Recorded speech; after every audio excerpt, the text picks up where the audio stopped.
Bueno, vamos a seguir con nuestro tema. Hoy tengo pensado poder terminar todo Perdón, lo ¿podrás que me acercarte al propuse, así que... micrófono? ¿Cómo? Si podrás acercarte al micrófono, porque se oye muy bajo, por favor.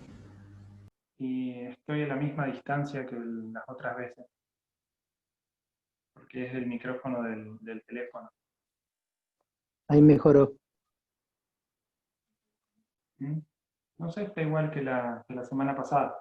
Bueno, ¿me escuchan o no?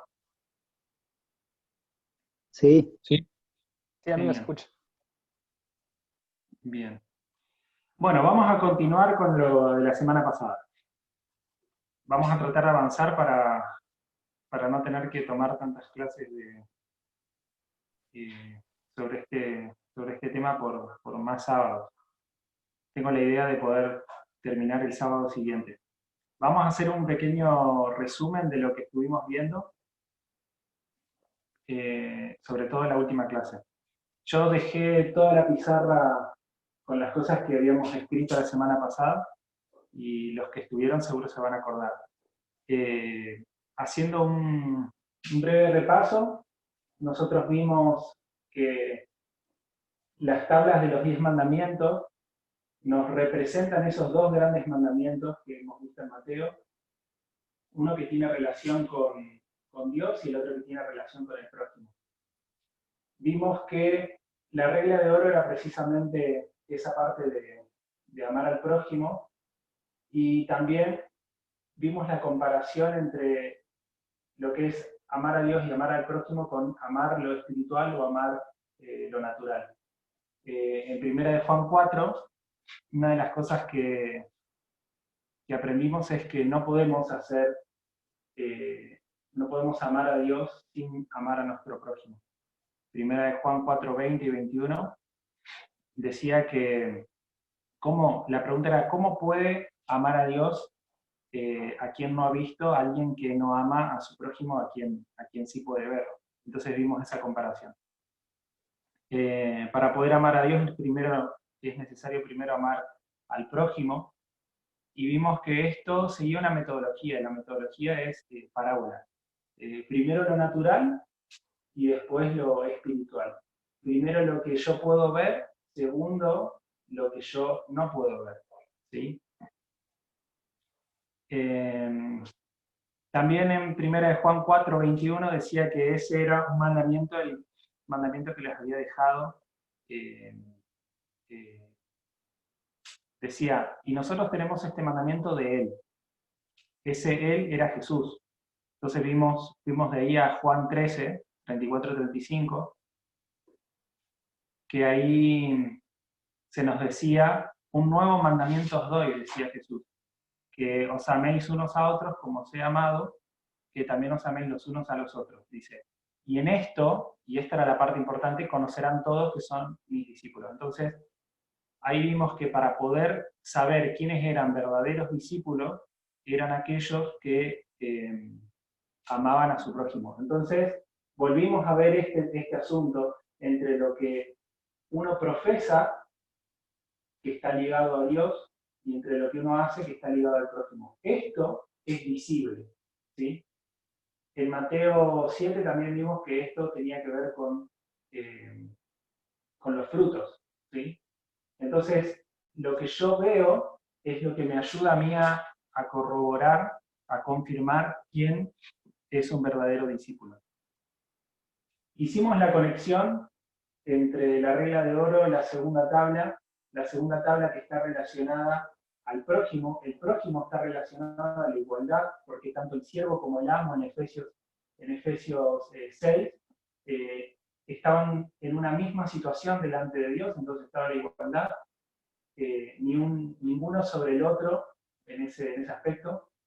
Y la igualdad, nosotros vimos que en nuestra dispensación está íntimamente relacionada con nacionalismo, sexismo, homofobia y racismo.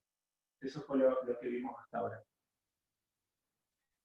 También vimos que Juan 13 estaba dentro del contexto de Judas, que acababa de dejar el aposento alto lo acababa de dejar para traicionar a Jesús, y habíamos visto que él dejó a Jesús porque Jesús no cumplió las expectativas que tenía Judas, ¿no es cierto?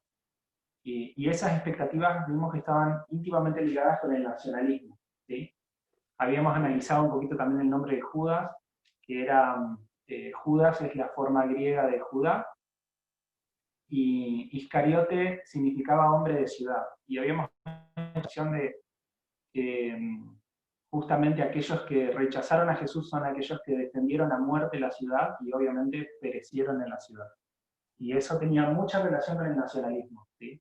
Sentirse superior a los demás, o que de alguna forma u otra somos más privilegiados. Sabemos que eso no es así. Después fuimos a Lucas 6, 37 y 38 y vimos esta parte que está acá. ¿Sí? Decía Lucas 6, 37 y 38, no juzguéis, no seréis juzgados, no condenéis, no seréis condenados, perdonad y seréis perdonados. Entonces después decía, dad y se os dará medida buena, apretada, remecida y rebosando. Darán a vuestro seno, porque con la misma medida que medís, serán medidos. Hicimos la comparación entre nosotros y el prójimo, que si nosotros juzgamos, Dios nos va a juzgar a nosotros. Hicimos la comparación y vimos que nuestra deuda con Dios es mucho más grande que la deuda que puede tener nuestro prójimo con nosotros. Y eso nos llevó a una historia muy, muy interesante, a una parábola que Jesús estaba haciendo, de los dos deudores, ¿sí? Y vimos que había uno que le debía 10.000 talentos al rey y el otro le debía 100 denarios a su consiervo. Y lo pudimos alinear con esto, para entender que justamente como el rey le había perdonado esos 10.000 talentos a este siervo, era necesario que ese siervo perdonara esos 100 denarios a su consiervo.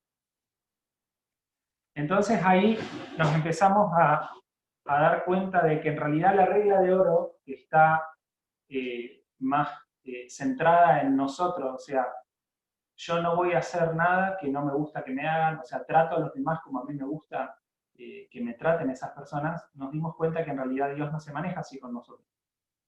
En realidad Dios es mucho más generoso, porque Él nos manda que nosotros tratemos a los demás de la misma forma que Él nos trata a nosotros.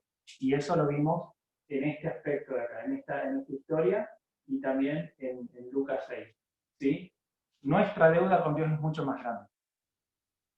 Entonces nosotros no tenemos que tratar a los demás solamente como nos gusta que nos traten, sino como Dios, como Jesús nos trató a nosotros. ¿Sí? Ese es el nuevo mandamiento de Juan 3. ¿Sí? Que os améis como yo los he amado. Y ahí vamos a saber quiénes son los verdaderos discípulos. Vimos algunos ejemplos también de nacionalismo, sexismo, racismo. Por ejemplo,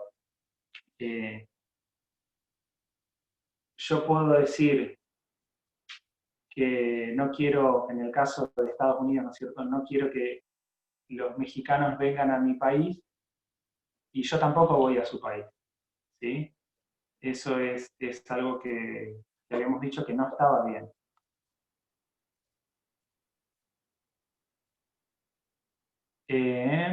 También vimos en la parte del racismo decir que, bueno, yo, ¿cómo sería? Es como que no me molestan, en este caso, bueno, personas de otro color, pero tampoco me involucro para poder ayudar con mis privilegios a que esa persona recupere esos privilegios que les fueron quitados. Hay diferentes formas de verlo, de ver que no nos alcanza realmente con solo seguir simple y llanamente la regla de oro, sino que nosotros tenemos que ir un paso más. También hicimos como una revisión de que el sábado no es una buena prueba para nuestra dispensación, y habíamos dicho que el motivo es porque justamente se encuentra en la primera tabla, ¿sí? El sábado forma parte de los mandamientos que nos ligan a Dios, ¿sí? Y la primera tabla está relacionada con profesar, ¿sí? Entonces nosotros dijimos, el sábado no es una buena prueba porque no confirma nada, ¿sí? Vimos que para poder saber quiénes son los discípulos está relacionado con la segunda tabla, ¿sí?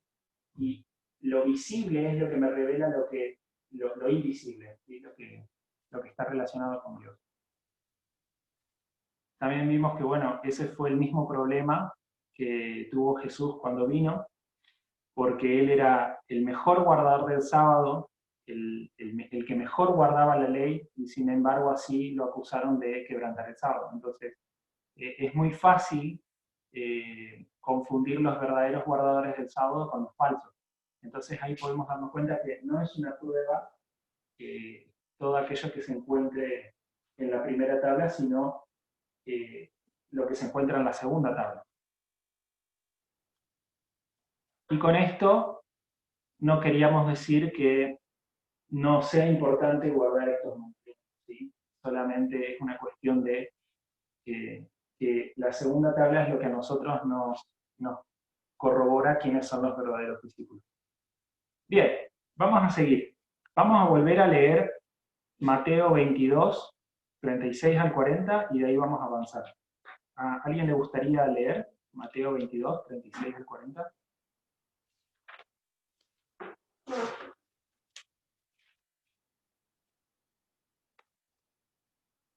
Yo leo si querés.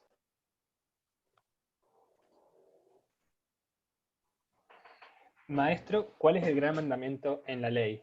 Jesús le dijo, amarás al Señor tu Dios con todo tu corazón, con toda tu alma y con toda tu mente. Este es el primero y grande mandamiento. Y el segundo es semejante. Amarás a tu prójimo como a ti mismo. De estos dos mandamientos dependen toda la ley y los profetas. Bien, genial. Ahora vamos a ir a de donde estos mandamientos fueron tomados, ¿sí? Tenemos amar a Dios con todo tu corazón, con toda tu mente, con toda tu alma, y a tu prójimo como a ti mismo. Vamos a ir primero a Deuteronomio 6, 4 y 5, que ahí es donde se encuentran, y los vamos a leer nomás.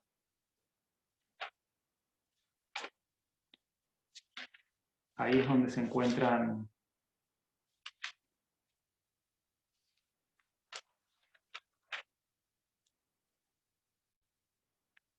Ahí dice, oye Israel, Jehová nuestro Dios, Jehová uno es, y amarás a Jehová tu Dios de todo tu corazón, y de toda tu alma, y con todas tus fuerzas. ¿Sí? Ahí se encuentra ese mandamiento. Esto es algo también muy interesante porque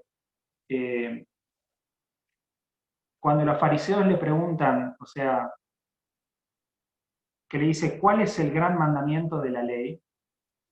Ellos esperaban que Jesús le dijese uno de los mandamientos, pero Jesús lo que hace es interpretar esos 10 mandamientos que se encuentran en Éxodo y resumirlos. Ahí también podemos darnos cuenta de que las respuestas textuales, o sea, tomar un texto bíblico y decir una respuesta porque lo dice así, no es precisamente lo que nosotros tenemos que hacer, sino que tenemos que entender lo que eso significa, lo que el texto realmente me está queriendo decir. Y fíjense cómo 10 mandamientos se resumen en 2, amar a Dios y amar al prójimo. Un detalle nomás. Pero ahora vamos a ir a lo que realmente nos importa. Sabemos que nuestra prueba está determinada por lo que nosotros hacemos o dejamos de hacer con respecto a la segunda tabla. Entonces, ¿dónde está eso de amar al prójimo como a ti mismo? Y eso está en Levítico 19. Vamos a Levítico 19 y le voy a pedir a alguien. A ver.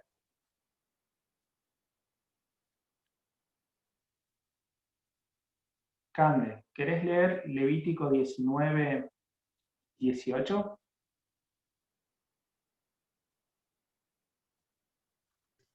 ¿Dijiste Cande? ¿Emma? ¿Sí? Levítico, para que no estoy. Levítico 19, 18. Ok, ¿se escucha bien? Sí. No te vengarás ni guardarás rencor a los hijos de tu pueblo, Si no amarás a tu prójimo como a ti mismo, yo Jehová. Bien, Cande, según lo que vos acabas de leer, entonces, ¿qué significa amar a tu prójimo como a ti mismo?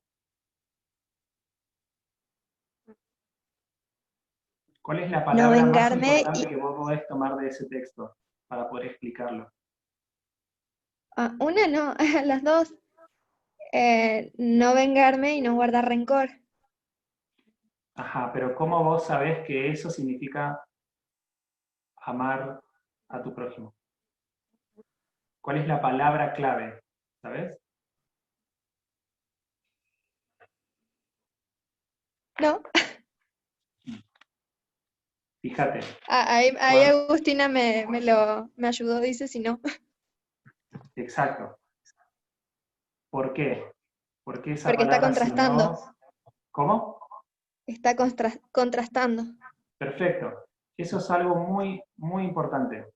La palabra más o la palabra si no, lo que hace es contrastarte lo primero y lo segundo. Entonces, todo lo primero es lo contrario de lo segundo. ¿Sí? Esto es algo muy importante que nosotros practiquemos la gramática y practiquemos entender los textos, porque de esa forma vamos a poder entender cuál es la idea que Dios nos quiere dejar de fondo. Entonces, si no significa no vengarte, no guardar rencor, es lo mismo que amar a tu prójimo. ¿Sí? Porque te está haciendo un contraste, te está diciendo, no te vengarás, no guardas rencor, sino, o sea, todo lo contrario a vengarse y guardar rencor es amar a tu prójimo. Entonces, acá entramos en un aspecto muy interesante. ¿Qué es vengarse de alguien? ¿Qué es vengarse? Es aplicar Querer la que la ley del persona talión, sufra. devolver mal por mal, lo mismo que te hicieron, hacérselo. Bien. Y entonces vamos a empezar a preguntar, si hablamos de adulterio, ¿adulterio qué sería? ¿Mirar o tocar? Las dos. Las dos cosas. Bien, entonces, si hablamos de venganza, ¿venganza qué sería? ¿Sería atacar a alguien? No, también es pensarlo. ¿Qué sería la venganza? ¿Lo suave o lo fuerte? El hecho de desearle el mal sería también. Eso sería guardar rencor, desearle el mal. No sería una venganza en sí, sino sería rencor. Si adulterio dice que con nomás pensarlo, la venganza sería lo mismo, con nomás ponerlo en su mente y acariciar esa iniquidad, contemplarlo. Bien, eso es muy interesante porque en el texto que nosotros estamos viendo dice, no te vengarás ni guardarás rencor. Entonces, ese rencor, justamente si ustedes buscan, van a ver que es como una especie de venganza, pero una venganza suave, ¿sí? Una venganza atenuada. Si vamos a la Biblia de Strong's, o sea, a la concordancia de Strong's, vamos a ver que la palabra donde figura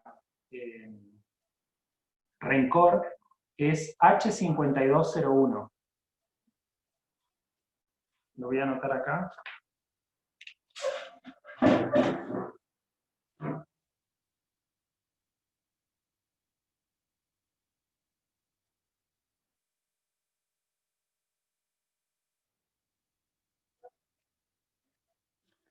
H5201. Y esa palabra, la Strong's dice que es proteger, apreciar, mantener, reservar, y también lo traducen como rencor. ¿Sí? Pero la palabra en sí significa como sostener o no soltar, eso significa. Otra concordancia también nos dice que, otro diccionario, que es mantener o guardar. Entonces, si nosotros vamos al contexto, ¿qué es lo que se está guardando? ¿Qué es lo que nos estamos aferrando? El deseo de venganza. Aparte por la estructura ves que es una repetición y ampliación. Digamos, venganza como el rencor. Exacto. Yo Entonces, diría, sí, yo diría que retener rabia. ¿retener qué? Retener rabia. Bien. Entonces podríamos decir que lo que nos estamos aferrando en realidad son malos sentimientos, ¿sí? Nos estamos aferrando a unos sentimientos que no son buenos, o sea, hacia alguien, ¿no es cierto? Entonces, si nosotros pensamos en esto, si el adulterio es que yo no puedo tocar, pero tampoco puedo mirar, o sea, no puedo codiciar, en el rencor es lo mismo, o sea, perdón, en la venganza es lo mismo. Yo no puedo atacar a alguien por venganza, pero tampoco tengo permitido aferrarme a esos malos sentimientos, ¿sí? El contexto por ahí de lo que nosotros leímos en Levítico 19-18 nos ayuda a darnos cuenta de que esa palabra aferrarse la traducen como rencor, aunque no significa rencor, porque el contexto nos está diciendo que, como viene de venganza, hablando de venganza, aferrarse te estás aferrando a malos sentimientos, ¿sí? El texto te dice, no te aferrarás, dice, o no guardarás. ¿Y no guardarás qué? Rencor. No guardarás malos sentimientos contra tu hermano, sino que lo vas a amar. Bien. La idea con esto es que uno puede sentirse mal por algo.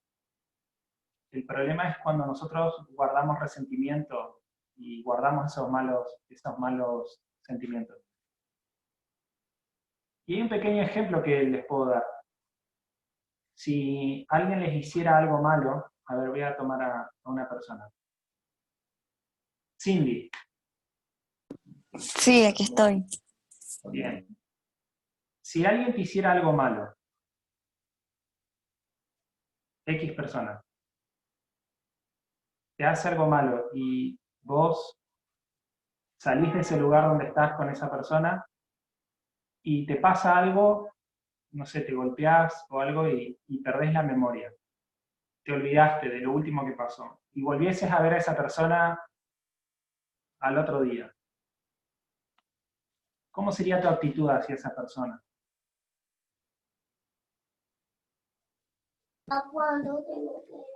O sea, yo perdí la memoria, pues normal, como si no fuera pasado nada. Bien, ahora, y si no pasara eso, no perdés la memoria, al otro día te cruzás con esa persona, ¿qué actitud tendrías? De resentida. Claro, pero ¿cómo Algún cambio. Pues claro, si uno no tiene como ese cambio de naturaleza que uno quiere tener, hablando así pues uno puede ponerse serio, no hablarle igual. Claro. Entonces, es algo que a todos nos ha pasado. O uno pone una mala cara, o cambia el tono de voz, o ya no lo saluda de la misma forma. Es como que claro, uno puede ignorar a la persona. O sea, algún tipo de actitud cambia hacia la otra persona. Y eso cambia porque nosotros guardamos ese mal sentimiento, ¿sí? Eso de ahí, cambiar esa actitud hacia la persona, mala cara, tono de voz, ignorar, todo eso es una forma de venganza. Eso es lo que yo les quiero mostrar, ¿sí? ¿Y por qué hacemos esto? Porque nosotros estamos esperando a que esa persona, en base a lo que nosotros estamos haciendo en ese momento, esa persona venga y nos diga, lo siento, perdón, o algo, ¿sí? Entonces, una vez que nos dice eso, nosotros decimos, ok, entonces ya no me voy a sentir mal.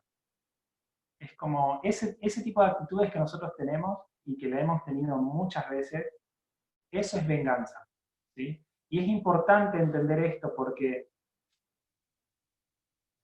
Dios no hace eso con nosotros.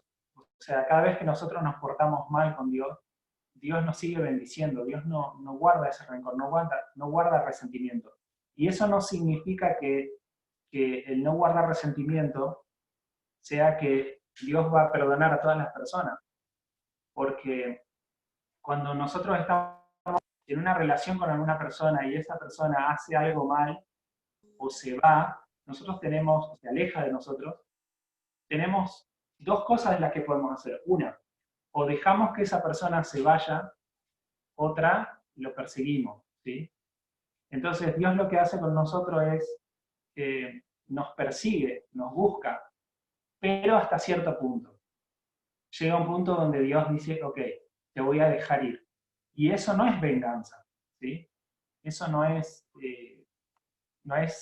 querer desearle mal a la persona, simplemente llega un punto donde Dios dice, bueno, te voy a dejar ir. Lo que aparece en la Biblia como venganza, que muchos deben estar preguntándose, es justamente la relación que Dios tiene como juez en un determinado punto hacia un malhechor, hacia alguien que ha hecho algo malo, ¿sí? Pero no es ese tipo de venganza que el que nosotros estamos pensando, ¿sí? El tipo de venganza que nosotros hacemos es sentirnos mal, guardar ese resentimiento hacia una persona, pero nosotros no estamos en posición de juez y esa persona como un criminal.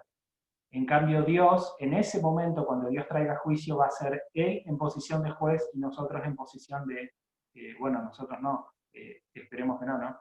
Pero la persona en posición de criminal. Entonces, es juez y criminal. Eso no es venganza, según la forma de... Hermano, tengo una pregunta. O sea, supongamos que hay una discusión fuerte, o hay algo... O sea, ¿cómo debe ser nuestra actitud si nos ocurre algo malo con una persona, pero que esa persona actuó mal contra uno? O sea, fue injusto. Bien. O sea, lo que nosotros tendríamos que alcanzar sería justamente ni siquiera tener esos sentimientos, pero eso es algo muy difícil. O sea, es muy difícil no sentirse herido. O sea, la parte que estaría bueno sería no sentirse herido, ¿no es cierto? Pero en el caso de que si nos sintamos heridos, que es la mayoría de las veces, justamente es no aferrarnos a eso. Lo que yo les quiero mostrar con esto es que si nosotros nos aferramos a esos malos sentimientos, te sentís herido, pero continuás de esa forma, es porque nosotros nos estamos aferrando a esos malos sentimientos, y esos malos sentimientos, según lo que acabamos de leer, tiene que ver con venganza, ¿sí? Quizás podríamos después expandir qué cosas uno puede hacer con respecto a diferentes dificultades que podemos llegar a tener con las personas, pero mi punto en este momento es que ustedes puedan ver que aferrarse a los malos sentimientos, guardar rencor, es una forma de venganza, ¿sí? Y es una forma de no amar a tu prójimo. Y sabemos que si nosotros... Emma, Sí. mira, lo que yo creo es que es imposible no tener emociones. Lo que podemos hacer es tratar de no identificarnos con ciertas emociones y que las emociones no nos controlen, ¿sí? Que las conductas que tengamos no sean sucumbidas por un estado emocional. Uh-huh. Ok. Yo creo que, según lo que estamos estudiando, si nosotros nos aferramos a esos malos sentimientos y guardamos rencor, nosotros estamos quebrando este mandamiento, ¿sí? Después, bueno, si sentimos o no sentimos, pienso que como seres humanos siempre vamos a sentir enojo, vamos a sentir tristeza y esas cosas. Yo no pienso que esté mal sentir eso, obviamente. El punto que quiero dejar acá es que aferrarse a esos sentimientos es lo mismo que vengarse, ¿sí? Y es quebrar este momento. Sabes que Jesucristo dejó un versículo bíblico para que nosotros podamos lidiar con eso. Y está en Lucas 21:19, donde dice, con vuestra paciencia ganaréis vuestras almas. O sea, no se deje llevar por los sentimientos. Bien. Gracias. Quizás muchos de ustedes deben estar pensando, bueno, pero eso es algo muy difícil, y realmente sí lo es. Por eso es que es tan importante no creernos religiosos solo porque profesamos amar a Dios, sino que tenemos que darle mucha importancia a esta tabla de los mandamientos, porque ahora que ustedes logran ver eso, de que guardar rencor para Dios es lo mismo que es vengarse, el punto de todo esto es que ustedes puedan darse cuenta que es bastante fácil perderse, ¿sí? Es muy fácil fallar la prueba, porque la venganza no es la venganza que nosotros conocemos, que es la parte fuerte, ¿sí? Hacer algo en contra de una persona no es el estándar es mucho más alto, o sea, es realmente guardar esos malos sentimientos, es planificar herir a la otra persona, e incluso hasta a veces no es necesario ni siquiera planificar tomar venganza, porque con el hecho de que nosotros guardemos esos malos sentimientos, solamente se necesita de una chispa o se necesita de algo que pase para que esos se encienda y se prenda fuego, ¿sí? O sea, es muy importante que nosotros entendamos eso. Y si podemos no ser fáciles de herir, sería algo muy, muy bueno también. Entonces tenemos dos opciones. O no nos aferramos a eso, o sea, no tenemos esos sentimientos directamente, o no aferrarnos a esos sentimientos. La cuestión es que no nos tenemos que aferrar a esos sentimientos, porque eso para Dios es lo mismo que vengarse, y vimos recién que vengarse o guardar rencor es equivalente a no amar a tu prójimo.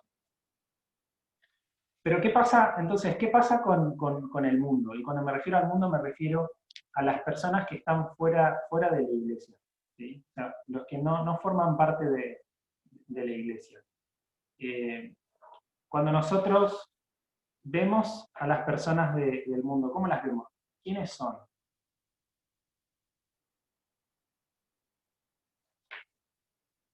Voy a dibujar algo para que logremos entender lo que yo quiero decir.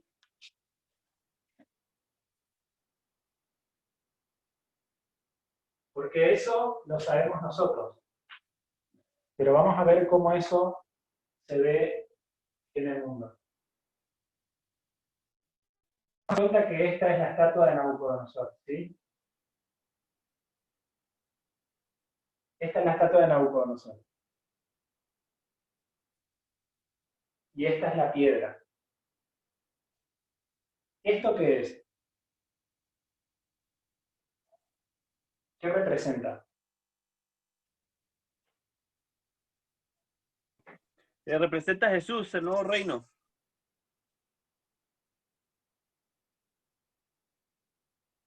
Bien, yo quiero decirles que no solamente representa eso, porque hemos visto otras veces que cuando esta piedra golpea a la estatua,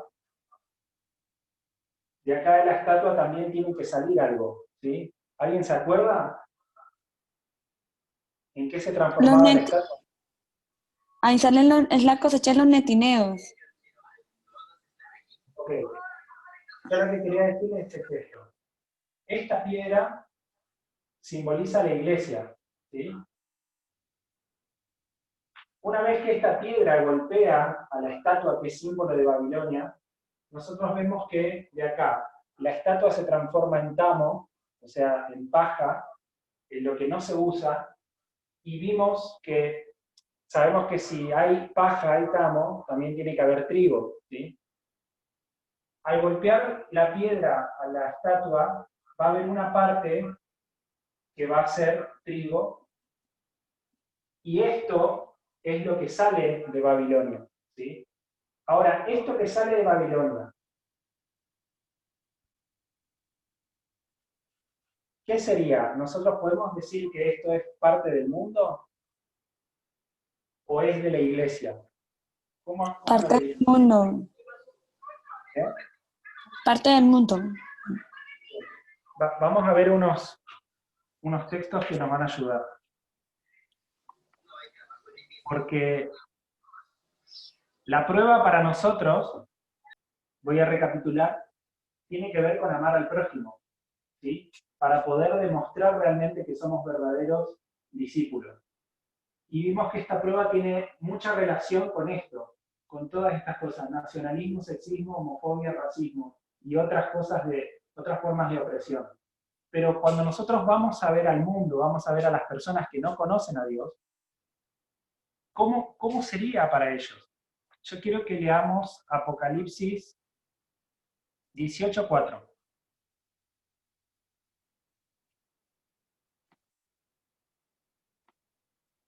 ¿Alguien lo puede leer?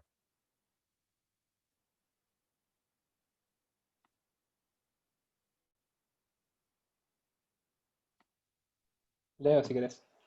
Bueno, Y oí otra voz del cielo que decía, salid de ella, pueblo mío, para que no seáis partícipes de sus pecados, ni recibáis parte de sus plagas.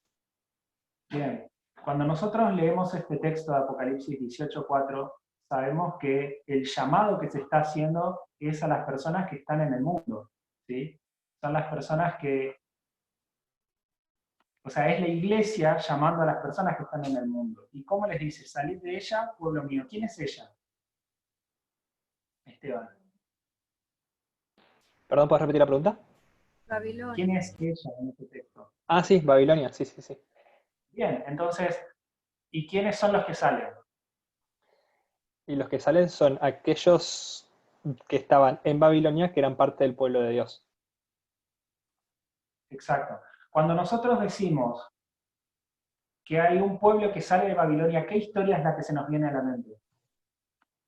La salida del cautiverio. Exacto. Entonces, esas personas que salen de Babilonia, ya, según esta forma de verlo, ya no son el mundo, sino que ¿qué son? Parte del pueblo de Dios. Exacto, es pueblo de Dios. Entonces podemos decir también que es iglesia, ¿sí? Entonces, a ver ahí. Tenemos iglesia que va a llamar a la iglesia, ¿sí? Pueblo de Dios que va a llamar al pueblo de Dios. Pueblo de Dios que tiene que salir de Babilonia. Entonces, tenemos a Dios que nos va a traer una prueba para nosotros como iglesia, pero también tenemos al mismo Dios que tiene que llevar una prueba para la iglesia que está en el mundo, por así decirlo. Entonces, la pregunta es, ¿será que aquellas personas que no conocen a Dios, o sea, que se encuentran en Babilonia, pueden pasar esa prueba? Vamos a leer Romanos 2:10, 10 y 11.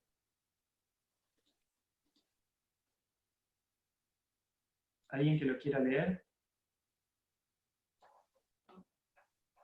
2, 10 y 11. Edu, ¿estás por ahí? ¿Querés leer Romanos 2, 10 y 11? Sí, espera que lo busque. Espero.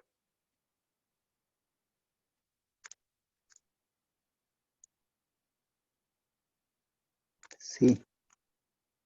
Dice, más gloria y honra y paz a cualquiera que obra el bien, al judío primeramente y también al griego, porque no hay excepción de personas para con Dios. Exacto. Gracias. Y quédate por ahí, Edu, no cierres tu Biblia. Ok. Dice, primeramente, ¿quién? El judío, la persona que está en la iglesia. Pero también ¿a quién? Al griego. Dice, para Dios no hay acepción de personas. O sea, el hecho que conozcas o no conozcas a Dios no cambia tu prueba, ¿sí? No cambia lo que Dios tiene pensado hacer, porque el llamado va a ser primero al judío y después al griego. ¿Y qué significa esto que no hay acepción de personas? Edu, ¿querés leer el versículo 12? Porque todos los que sin ley pecaron, sin ley también perecerán. Y todos los que en la ley pecaron, por la ley serán juzgados. Bien. Acá podemos ver algo interesante. está asociando a los judíos con la ley y está asociando a los griegos sin ley.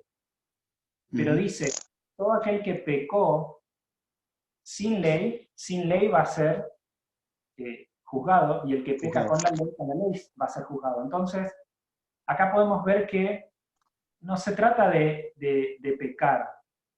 O sea, cuando hablamos de pecado, nosotros no lo relacionamos, o sea, siempre lo relacionamos con conocer a Dios o no, pero en realidad el texto no nos está diciendo eso. O sea, se puede ver que cuando se trata de pecar, conocer a Dios no hace la diferencia, sino más bien que conocer a Dios o no conocer a Dios lo único que hace es cambiar esa definición de pecado. No sé si me logran seguir. Estas personas que tienen esto, tienen una definición de pecado, ¿sí? Pero Dios no hace acepción de personas. O sea, si nosotros pecamos o no, vamos a ser juzgados conforme a la ley. Pero las personas que están en el mundo, la iglesia de Dios que está en el mundo, también va a tener una forma de saber, o sea, Dios va a tener una forma de probarlo y va a saber si ellos cometen pecado o no, ¿sí? Pero va a ser sin ley. Y eso es algo muy interesante.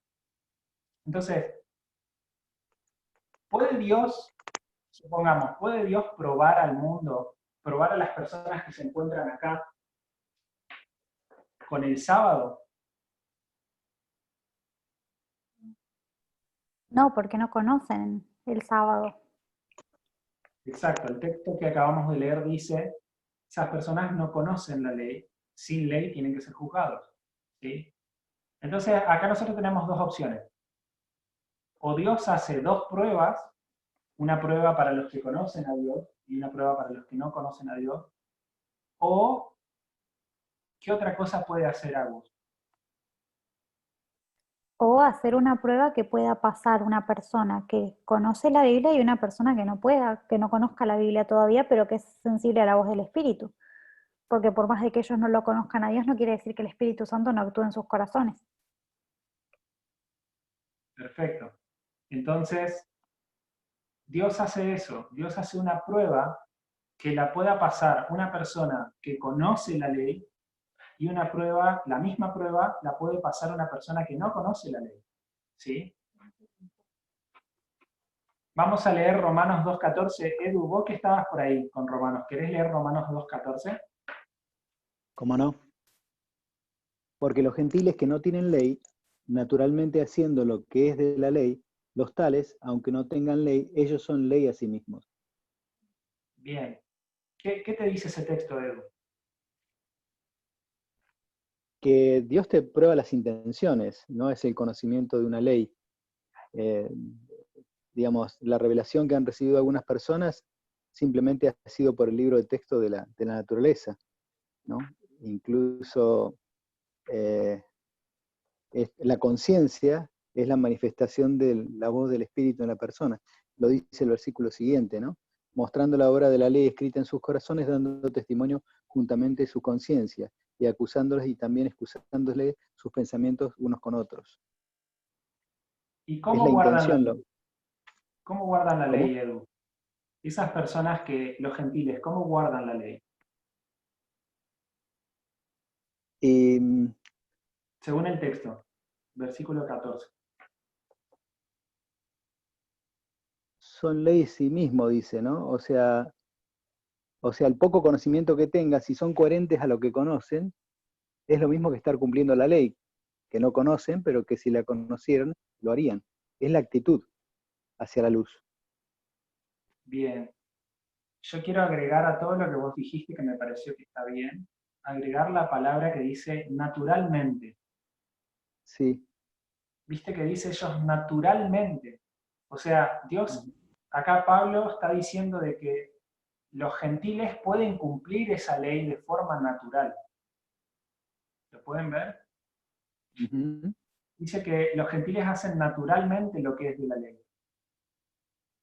Entonces, en este caso, las personas que están, el pueblo de Dios en el mundo, lo único que tiene que hacer es cumplir esa ley y hacer lo que es natural hacer, ¿sí?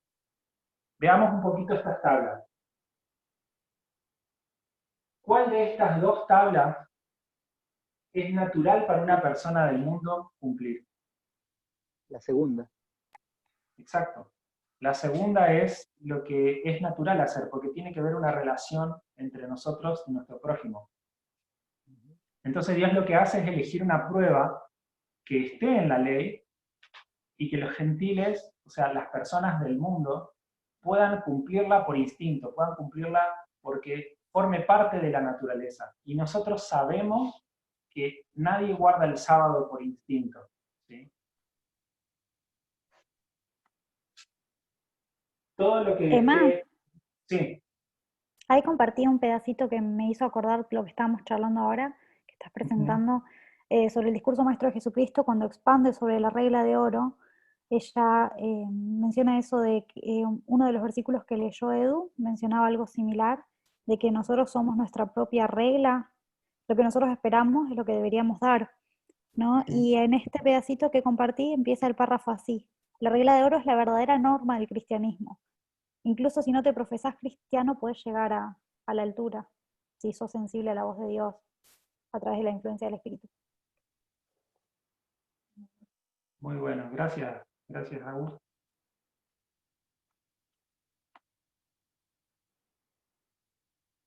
Entonces, ahí nosotros podemos darnos cuenta que Dios va a juzgar a los gentiles, va a juzgar al mundo con la segunda tabla. Yo espero que todos a esta altura puedan sentirse cómodos con eso, porque la segunda tabla es lo que es natural para una persona hacer, ¿sí? Y sabemos que eso está conectado con la igualdad, que eso está conectado al prójimo, y que el prójimo está conectado con el segundo mandamiento que aparece en Mateo 22, y esa es la regla de oro. Entonces, Dios va a juzgar a los gentiles a través de la regla de oro, ¿sí? Y yo quiero decirles que todas las personas del mundo conocen esta regla de oro, quizás no, ¿sí? Pero ese es el motivo por el cual los ateos discuten tanto con los cristianos, porque justamente un ateo que no cree en Dios y no profesa tampoco creer en Dios, ve que un cristiano es mentiroso, porque se da cuenta justamente por eso, porque muchos cristianos profesan amar a Dios, pero no aman a su prójimo. Y sabemos que esto es lo que corrobora esto, ¿sí? Y esa es la eterna discusión que hay entre los cristianos y los ateos.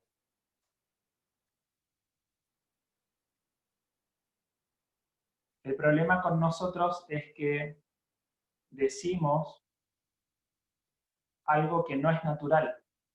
Decimos que nosotros tenemos que primeramente amar a alguien que no vemos para poder amar a alguien a quien vemos. Y nosotros ya pudimos ver a lo largo de estas clases que eso no es así y está mal.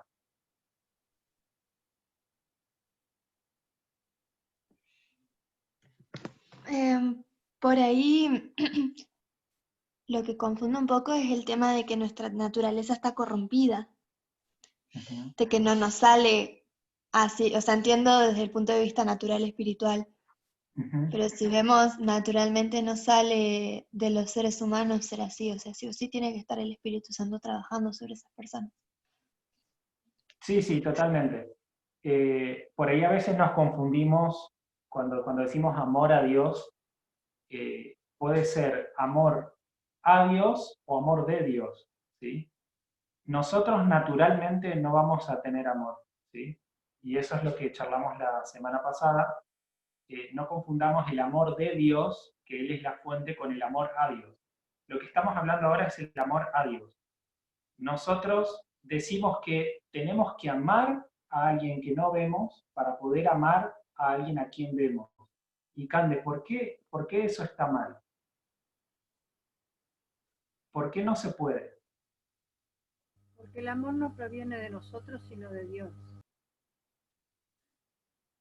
Sí, eso es lo que estaba queriendo aclarar recién. No confundamos amor de Dios, ¿sí? Él es la fuente, con amor a, ¿sí? No sé quién hizo el comentario. Me gustaría que me diga por qué no se puede amar a Dios primero para poder amar al prójimo. Porque nosotros como hombres no tenemos amor en nosotros mismos. El amor que podemos tener es a través de Dios. Dios es el que pone amor en nosotros. Entonces no podemos amar a nadie si no recibimos, si no tenemos el amor de Dios en nuestro corazón primero, o sea, si no recibimos el amor de Dios. Ok. A ver, yo Yo quiero creo que hay una respuesta más directa todavía, que es que no podemos amar a alguien que no vemos si no amamos a alguien que vemos. Y alguien que no vemos nos pide que amemos a quien no vemos, y la Biblia dice en 1 de Juan que si no amamos a nuestro prójimo y decimos amar a Dios, somos mentirosos. Entonces, lo que nos pide Dios es, como una demostración de que lo amamos a Él, es amar a nuestro prójimo, es amar lo natural para poder amar lo espiritual. Bien. Y entonces, Esteban, ¿por qué no se puede amar a Dios primero? ¿Cuál es el motivo? Porque yo creo que primero que nada es una cuestión de dificultad. Y segundo, es algo más interno, digamos.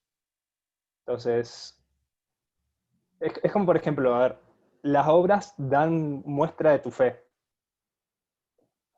De la misma forma, tu amor hacia las personas, que es algo que ves, es algo físico, que es algo que se puede mostrar y que se puede ver en tus frutos, en tu accionar, reflejan tu amar a Dios. Vos no podés, ¿cómo podés amar a alguien que no ves si no amas a alguien que sí ves? Entiendo, pero ¿qué es lo que estás rompiendo ahí? Según lo que estuvimos viendo. La regla de parábolas. Exactamente. Ahí compartí un pedacito más de un párrafo de palabras de vida del gran maestro, que dice que tenemos que conocer lo desconocido por lo conocido, las cosas celestiales por las terrenales, así por eso vino Jesús a ser como nosotros, para que nosotros aprendamos de Dios, que es algo distinto a nosotros, y todo lo que era desconocido se nos ilustraba por cosas conocidas, terrenales, para que podamos entenderlas. Exactamente. Yo lo que quiero que vean es que todo tiene que ver con la regla de parábolas. Nosotros no podemos ver algo desconocido sin entenderlo a través de lo conocido. ¿Sí? Si nosotros, ¿qué número, si yo pongo acá las dos tablas? ¿Qué número pongo acá? Un 4. 6. 6. Perdón, sí. Por costumbre dije 4. Exacto, lo natural a mí me enseña lo espiritual, ¿sí? Y acá pongo el 4. Pero nosotros fuimos enseñados a hacer esto, ¿sí? Y esto es lo que está mal. Porque nosotros no podemos aprender de alguien que es infinitamente superior a nosotros y no podemos ver que no está acá con nosotros sin primeramente ver lo natural, lo que sí podemos ver. Y Dios ha hecho eso siempre. Hay muchísimos ejemplos. El templo y la oveja, sin ir más lejos, es lo que a nosotros nos enseña sobre Jesús, sobre el cielo. ¿Sí? Jesús siempre usó esa metodología. El reino de los cielos es semejante a, te quiero enseñar esto a través de esto, es lo que dice Jesús. Entonces sabemos nosotros que no podemos amar a Dios primero sin antes amar a nuestro prójimo, porque si no estamos quebrando la metodología de parábola. Ahora, Emma, no solo estamos quebrando la metodología, sino que literalmente Juan nos dice que estamos mintiendo, porque no es algo real. Exacto, sí. Entonces acá hay algo muy, muy interesante, una pregunta. Entonces, ¿para qué existe lo natural? O sea, ¿por qué existe lo natural? Justamente porque lo espiritual es algo que es más importante que lo natural, pero es más difícil de entender al mismo tiempo, ¿sí? Lo natural es lo que a mí me va a enseñar aquello que Dios quiere enseñarme de verdad.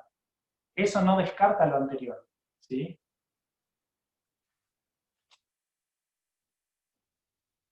Entonces acá hay otro concepto importante. Y el concepto importante es que lo natural me tiene que enseñar sobre lo espiritual. Y si lo natural me enseña lo espiritual, ¿qué relación tiene que haber entre esas dos cosas? La relación que tiene que haber entre lo natural y lo espiritual es que ambas cosas tienen que seguir las mismas reglas. ¿Sí? Si yo quiero aprender a amar a Dios, yo tengo que primero amar a mi prójimo. Pero si esto me va a enseñar de esto, es porque en algún punto tienen que seguir las mismas reglas. ¿Sí? Veamos el ejemplo de la oveja con Jesús.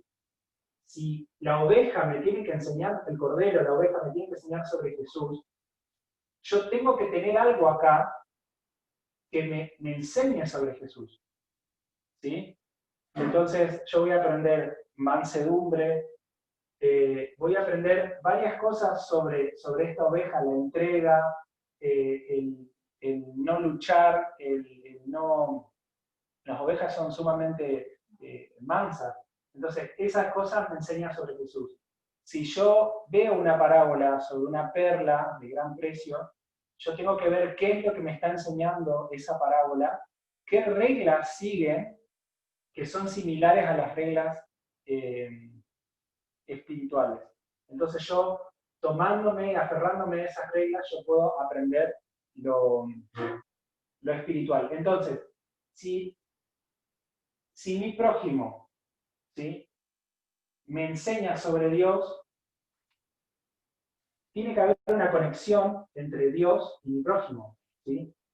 Hay ciertas reglas que yo tengo con mi prójimo que me van a enseñar cómo me voy a relacionar con Dios. ¿Sí? Esa es la forma en la que nosotros tenemos que encarar este estudio. Lo natural a mí me ayuda a entender lo espiritual.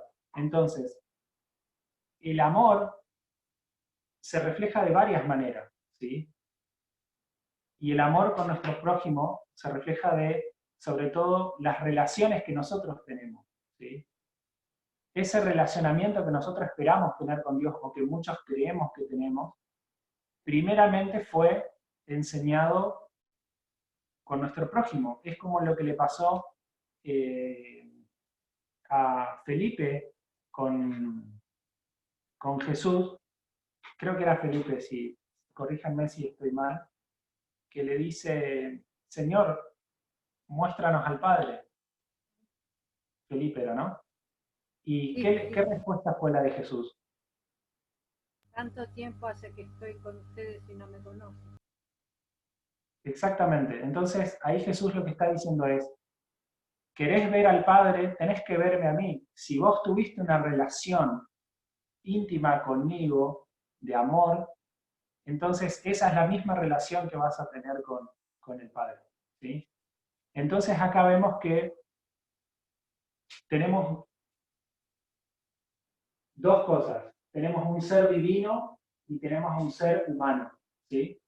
El ser humano es lo que me va a enseñar cómo me puedo relacionar con ese ser divino.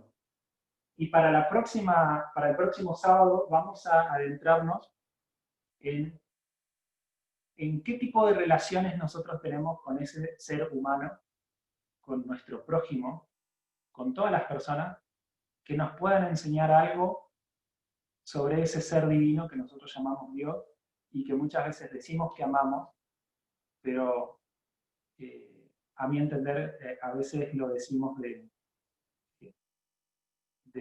solamente de palabra, porque no logramos comprender realmente cómo es ese ser divino.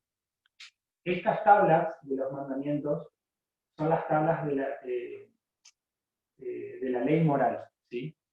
Y esa ley moral, lo moral, tiene relación con el comportamiento que nosotros tenemos. Una tabla nos dice ese comportamiento que nosotros tenemos con un ser divino. Y la otra tabla es ese comportamiento que nosotros tenemos con ese ser humano. Si nosotros queremos aprender cómo es la parte moral, cómo es ese relacionamiento que nosotros tenemos con ese ser divino, tenemos que primeramente entender qué relación tenemos nosotros con el ser humano. Así que bueno, semana que viene vamos a ver los tipos de relaciones humanas y vamos a ahondar un poquito más en la parte de los propósitos de la parábola y vamos a cerrar con este estudio. ¿Sí? Así que bueno, vamos a hacer una oración y terminamos, estamos acá.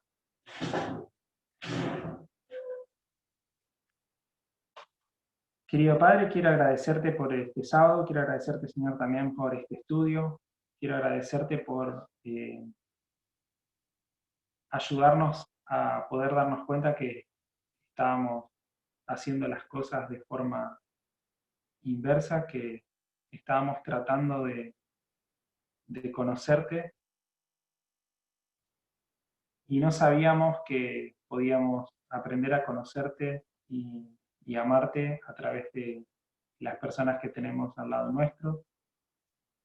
Quiero pedirte, Señor, que nos acompañes a cada uno de nosotros a poder mejorar nuestro comportamiento con las personas, que podamos practicar la igualdad y que amemos de verdad a nuestro prójimo.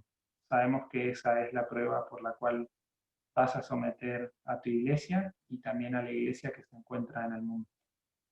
Te pido que nos des sabiduría y también te pido bendición para esta nueva semana que comienza. En el nombre de Jesús, amén. Amén. Gracias. Amén. Feliz Gracias. semana para todos. Muchas gracias. Gracias. Feliz semana. Feliz semana.